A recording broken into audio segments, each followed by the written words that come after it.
आज मंत्रिपरिषद में बड़े महत्वपूर्ण विषयों पर निर्णय लिए गए हैं और सबसे पहला जो महत्वपूर्ण निर्णय है, जो सबसे महत्वपूर्ण निर्णय है, ये है कि राज्य सरकार चिकित्सकों की उपस्थिति जो अस्पतालों में है उस संबंध में बड़े गंभीर है और चाहती है कि अस्पताल में डॉक्टर रहें। आज करीब 81 डॉक्टर को बर्खास्त किया गया है, ये सबसे महत्वपूर्ण निर्णय है। और जो 5 वर्षों से ऊपर अपने ड्यूटी से लापता थे,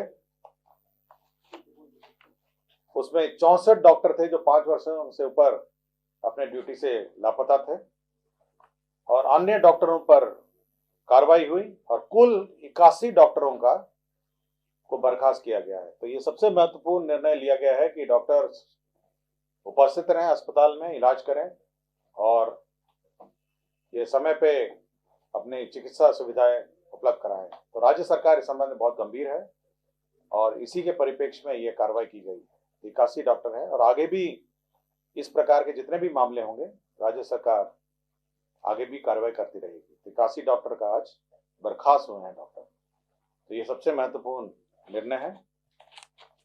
जहां तक सूची की बात है, मैं आपको सूची उपलब्ध करा दूंगा ताकि आप लोग इसको प्रकाशित कर सकें कि किन किन को बर्खास्त किया गया।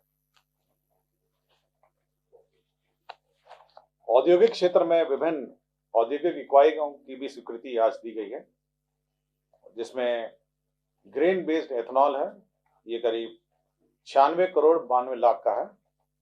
Messrs Patel agri industries private limited unit 2, ये अरवान परवलपुर बेन नालंदा में एक कंपनी है जो एथेनॉल उत्पादन करेगी। ये एक अप्रूवल आज उद्योग क्षेत्र में दिया है।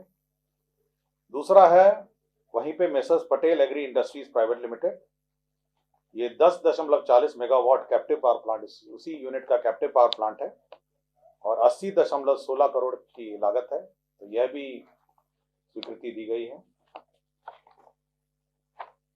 बिहारी सोलर प्लांट यूनिट 2, ये बांका की कंपनी है, बांका में कंपनी है और 86 करोड़ 80 लाख ये सोलर कैप्टिव जनरेशन प्लांट है, इसकी भी स्वीकृति दी गई है। बिहारी सोलर प्रोजेक्ट है, सोलर कैप्टिव पावर प्लांट है, ये भी बांका में है, 91 करोड़ 30 लाख की, इसकी भी स्वीकृति दी गई है।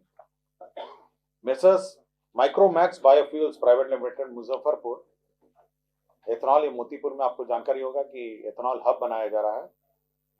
तो वहां पे 149 करोड़ 149.58 करोड़ का निवेश है एथेनॉल का, ये भी स्वीकृति दी गई है। मेसर्स आयोग एग्रो प्राइवेट लिमिटेड वैशाली, ये भोजपट्टी हाजीपुर में है, 52 करोड़ 56 लाख का है। ये भी रोलर फ्लावर मिल, चक्की आटा चक्की प्लांट है, इसकी स्वीकृति आज दी गई है।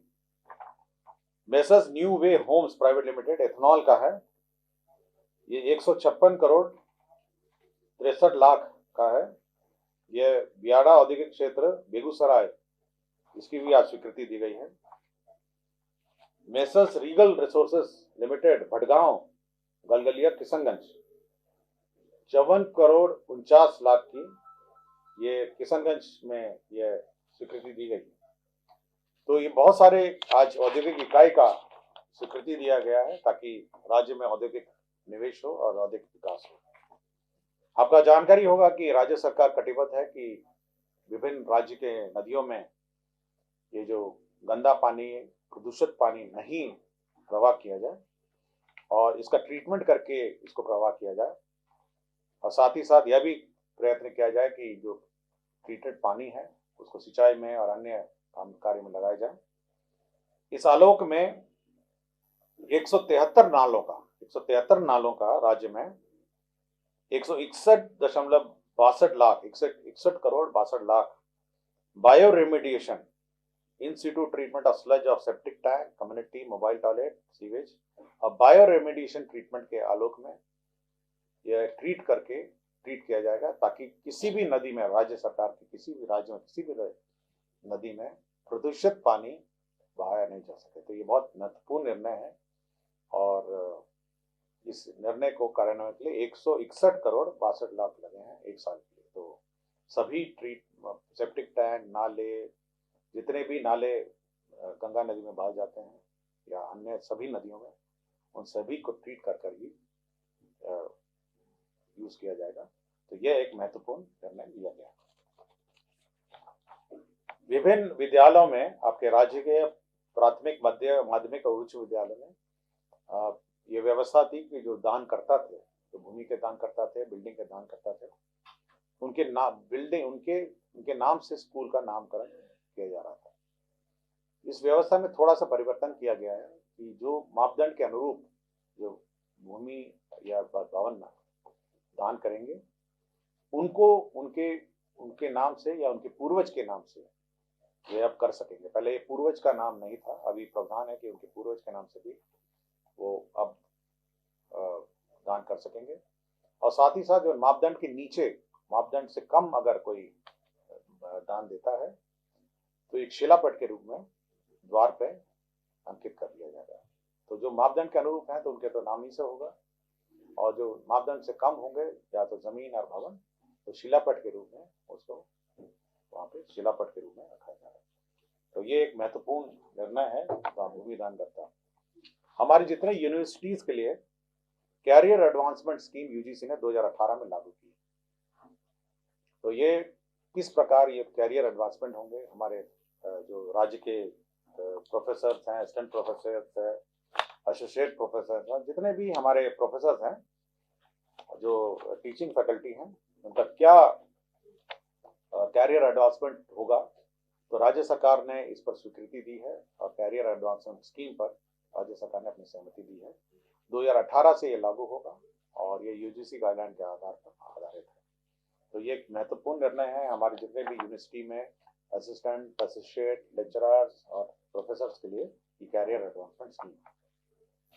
बीएन कॉलेज विश्वविद्यालय मधेपुरा में कुल 18 विषयों में स्नातकोत्तर विभागों की स्थापना, पटना विश्वविद्यालय पटना में बायोटेक्नोलॉजी विभाग की स्थापना तथा पटना विश्वविद्यालय पटना अंतर्गत संचालित विधि महाविद्यालय के लिए सहायक प्राध्यापक, सह प्राध्यापक, प्राध्यापक के 148 पद तथा शिक्षकोत्तर कर्मियों के लिए 41 अर्थात कुल 189 पदों के सृजन की स्वीकृति दी गई है। तो ये बीएन मंडल विश्वविद्यालय मधेपुरा में दिया गया है, पटना विश्वविद्यालय में भी दिया गया है। तो ये पद सृजन का प्रस्ताव है यूनिवर्सिटी में। सामान्य प्रशासन विभाग में 5 वाहन चालकों का पद सृजन किया गया, बहुत छोटी सी संख्या है। इसके साथ साथ वाणिज्य कर विभाग में 4 कंसल्टेंट के पद सृजित किए गए हैं, जिसमें अंकेक्षण संबंधी मामलों के सहज सुगम निष्पादन, सेवानिवृत्त अनुभवी पदाधिकारी, प्रशिक्षण विशेषज्ञ का एक पद और अंकेक्षण विशेषज्ञ, तो 4 पद वाणिज्य कर विभाग में भी स्वीकृत किए गए। जाति का आधारित गणना आपको जानकारी होगी, ये वर्तमान में चालू है और इस जातिगत गणना के लिए जो प्रपत्र है, जो हर व्यक्ति का, हर परिवार का एक प्रपत्र अंकित किया जाएगा, वो सरस्वती प्रेस कोलकाता, राज्य सरकार, बिहार, बंगाल सरकार की प्रेस है, वहाँ पे यह मुद्रित होगा और ये सिक्योरिटी फीचर्स के साथ होगा ताकि कोई डुप्लीकेट और छेड़छाड़ उस प्रपत्र में नहीं कर सके।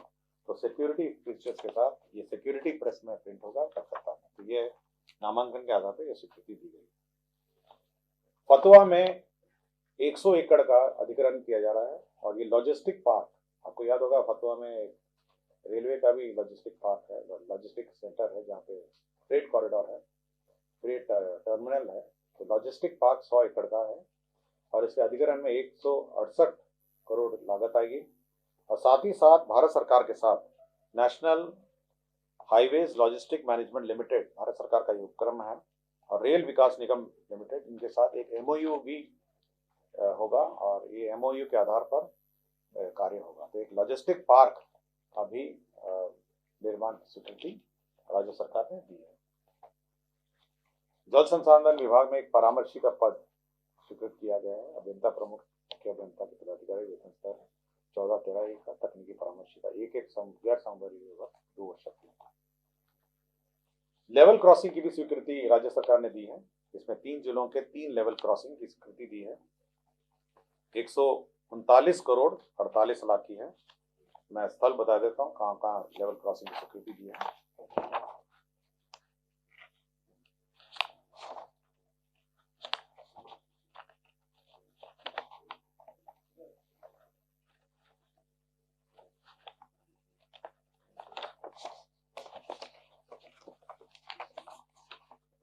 पहला है दरभंगा मोहम्मदपुर रेलवे स्टेशनों के बीच एक भिंडी दिल्ली मोड़ पथ पर, यहाँ पे एक आरओबी की स्वीकृति दी गई है। उसके बाद Motihari coat Bapu Dham railway station के बीच स्थित वहां पे एक रेलवे लेवल क्रॉसिंग दिया है। मझौलिया बेतिया रेलवे स्टेशनों के बीच बेतिया सरसवा पथ पर स्थित यहाँ पे लेवल क्रॉसिंग दिया, तो 3 लेवल क्रॉसिंग दी गई है। बाकी सब भूमि स्थानांतरण के मामले हैं। मैं बस आपको संक्षेप में बता देता हूँ। औरंगाबाद जिला अंतर्गत बारून अंचल में ये डेडिकेटेड फ्रेट कॉरिडोर बन रहा है, वहां पर भूमि स्थानांतरण राज्य सरकार ने किया है। बारून अंचल में ही मौजा बारून पिपरा, वहां पर भी डेडिकेटेड फ्रेट कॉरिडोर के लिए जमीन दी गई है। गया जिला अंतर्गत बाराचट्टी अंचल मौजा विशनपुर थाना, वहां पे भी Bihar state power transmission company limited को भूमि दी गई है, जो 132 और 33 केवीए का ट्रांसफार्मर लगाएगा। दरभंगा जिला अंतर्गत आपको जानकारी होगा, दरभंगा जिला अंतर्गत लैंडफिल साइट, जहां पर कूड़ा को प्रोसेसिंग करके वहां पे उसको फिलिंग करते हैं, जो प्रोसेसिंग के बाद जो फिल करते हैं उसका उस भूमि के लिए निःशुल्क स्थानांतरण नगर विकास एवं आवास विभाग को किया गया है। और फिर औरंगाबाद अंचल जिला अंतर्गत रफीगंज अंचल के विभिन्न मौजाओं को डेडिकेटेड फ्रेट कॉरिडोर भारत सरकार